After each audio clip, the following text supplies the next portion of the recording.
Hello, y'all. Welcome back to Irene's Ministry channel. This video is going to be about proceeding with caution. And a lot of y'all may already be implementing this in your life. However, the best way to implement proceeding with caution is actually to do this, y'all. Take some notes. Empathic people and people with good hearts, because you do not handle your life like your own attorney, you got to do it just like a lawyer would. Take notes. So, an example would be, okay, say you've been getting a runaround in any situation. It could be a lawsuit, a job that you wanted, you're in a custody battle, you're trying to see your nieces and nephews, grandkids, cousins, people have died in the family. There's a list of things that could be going on. Your home is in a potential foreclosure because someone's died and you're fighting over the house. So it's a probate and estate planning issue. There's so many different issues that can take place. But what happens is, and I learned this from another great YouTuber, the difference between emotional thinking and logic and reasoning. And I wish this would have been something that I would have known a long time ago, but I'm becoming a better person myself by using logic and reasoning. Now, to do this in the best way to do it, of course, you got to do this one thing, y'all: be calm. If you're angry, irate, going off, you've lost all control of your temper, it's going to be harder for you to use logic and reasoning because you're not calm. So, proceeding with caution, you cannot overlook foul play. And what I mean by that is someone's real intentions. And when I say real intentions, it kind of goes like this. And I learned this through a therapist many years ago. This therapist told me, and this was my first and only male therapist I had. And I saw him for a very short while. He was a very good man. And I'll never forget when he told me this: the difference between you and them is they're doing it on purpose. And I want you to listen to that very carefully. The difference between you and them is they're doing it on purpose. So it's more premeditated, it's thought out. It's just like the difference between two people that get into a fight, and while they're fighting, one person falls down and breaks his neck and dies, or her neck and dies, versus the person that has set up in their home months and months or years and years and planned out someone's murder. You see, the difference is premeditated. So a lot of times you'll be in situations like, I can honestly say I am in general not someone that premeditates something. If I failed in certain areas, even if it was an area in parenting, I didn't do it on purpose. I didn't plan it. A lot of times I was in situations where I didn't really have the full control. So you got to remember that as an empathic person, it can work a lot different if you have the full control. I'm going to start a playlist of this family, and it's going to help you with custody battles. It's this particular YouTuber. It's a married couple. They both had children before the marriage, but they allow everyone to see the kids. The grandparents of her ex-husband sees the kids.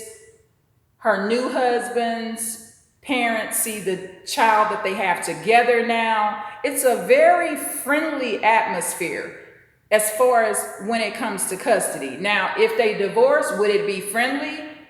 It may be hell on wheels, or it may not. Hopefully they never get divorced. But I'm just using that as an example because sometimes situations are friendly, but they don't remain or stay friendly.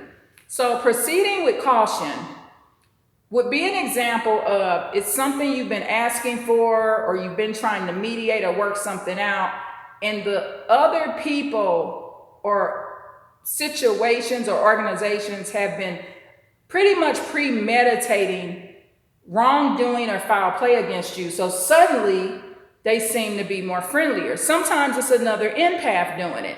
However, most empaths in general, if they're just using their own mind, they're not torturing other souls or hurting people.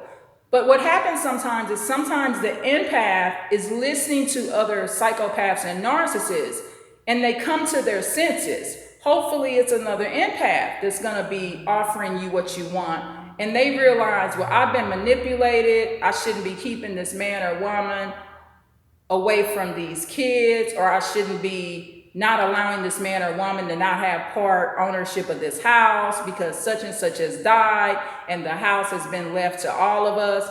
There's various situations. I'm trying to use different examples because not everybody will have the same situation. So how to proceed with caution is, okay, when you get what you want or think you're getting what you want, you have to realistically write down how it's working for other people that are involved in the situation.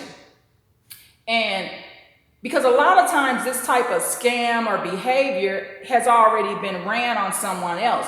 Someone else has already been told, well, you know what, auntie and uncle, yeah, you can come over, you can get part of this house. They've already did that with somebody else, but then when you go to the house for the visit to talk about the situation, you're told they're going to call the police on you due to harassment. So you were baited into that situation. So you have to look at how other people have been treated in the same situation that you're being offered so you can proceed with caution. So what you do, you take notes. Okay, and when you get what you want or think you're getting what you want that you've been asking for months and months and years, if you already have something scheduled in your day, go do what was scheduled in your day. And the reason you need to do that is because you got other people, like me, for example. I have another relative over here that's been a listening ear during my sad moments involving certain situations and has been, yeah, mom, I don't think that's the right thing, giving me teenage advice. You'll be surprised. Teenagers have the best intuition, y'all. They can say something and you be like, wow, I didn't think of that. Okay, so you want to put those people as a priority because those are the people that are sitting around in the worst time comforting you and, basically got your back. And once someone becomes a teenager, yes, they very well have your back. You don't want to overwhelm them with your problems.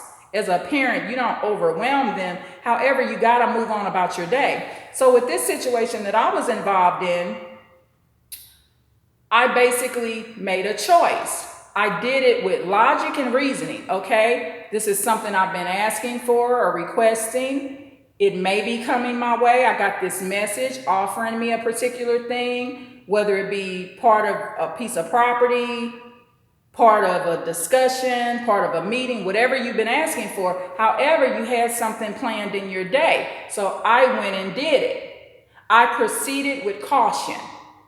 And the reason you do it this way is so you go into the situation calm and you go into it using logic and reasoning so that you can protect your heart. It's part of SAD management.